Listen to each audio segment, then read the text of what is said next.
பிரியப்படவே மாட்டார் அப்படின்னு சொல்லி முதலாவது அதை ஒதுக்கி வச்சு. அல்லேலூயா.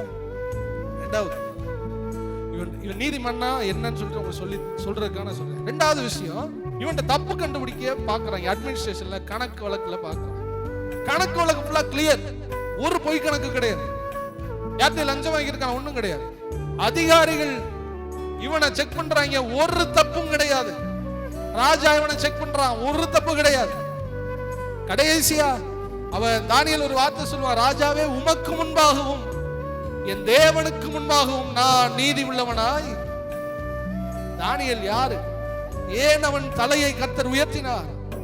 அவன் மனுஷர்களுக்கு முன்னாடி உண்மையாவும் இருந்தான், தேவனுக்கு முன்னாடி உண்மையாவும். நீங்க மனுஷனுக்கு முன்னாடி உண்மையா இருக்கீங்களா? சிலர் தேவனுக்கு முன்னாடி உண்மையா இருப்போம், ஆனா மனுஷனுக்கு முன்னாடி உண்மையா இருக்க. சிலர் மனுஷனுக்கு முன்னாடி உண்மையா இருப்போம், ஆனா தேவனுக்கு முன்னாடி உண்மையா இருக்க. உங்களை குறித்து யாராயிலும் குற்றம் சொன்னால் நீங்க அந்த குற்றத்துக்கு பதில் என்ன சொல்ல போறீங்க? உங்களை பொய்யா குற்றம் சொன்னா அது பிரச்சனை கிடையாது. ஆனால் நீங்க ஒரு தவறு பண்ணி, இப்ப நான் இங்க பேசிக்கிட்டு இருக்கேன், என்னை பார்த்து ஒரு ஆள் இவரெல்லாம் பேசுறான்டா, இவரெல்லாம் இப்படி என்ன காரியம் அன்னைக்கு செஞ்சான் தெரியுமான்னு என்னைய ஒரு புடி கொடுக்குற மாதிரி ஒரு வார்த்தை கேட்டா நான் என்ன செய்ய முடியும்? தானியேலுக்கு ஒரு குற்றத்தையும் அலுவலகத்துல பார்க்க முடியாது.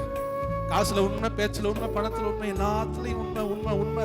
தேவனுக்கு முன்னாடியும் உண்மை. இதை கேட்கிற சகோதரனே சகோதரியே, நீங்கள் கொடுக்கல் வாங்கலில நீங்கள் உண்மையா இருங்க. கொஞ்சமா இருந்தாலும், கொஞ்சம் வருமானமா இருந்தாலும் உண்மையா இருக்கு. சகை இப்படித்தான் சொன்ன, ஆண்டவரே இவர்களிடத்துல நான் அநியாயமா வாங்கினதை நான் கொடுத்துறேன்பான்னு சொன்னதுக்கு அப்புறம் தான் சொன்னார், உன் வீட்டுக்கு ரட்சிப்பு.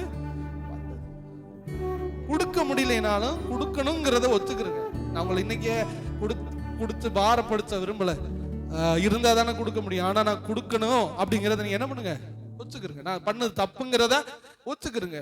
மனுஷனுக்கு முன்னாடி உண்மையா இருக்கணும். பேசுற பேச்சுல பாருல, மனுஷங்களுக்கு முன்னாடி நம்ம ஒரு சாட்சி வாங்கணும், தேவனுக்கு முன்னாடி ஒரு சாட்சி வாங்கணும். இந்த ரெண்டு சாட்சி நமக்கு ரொம்ப ரொம்ப முக்கியம்.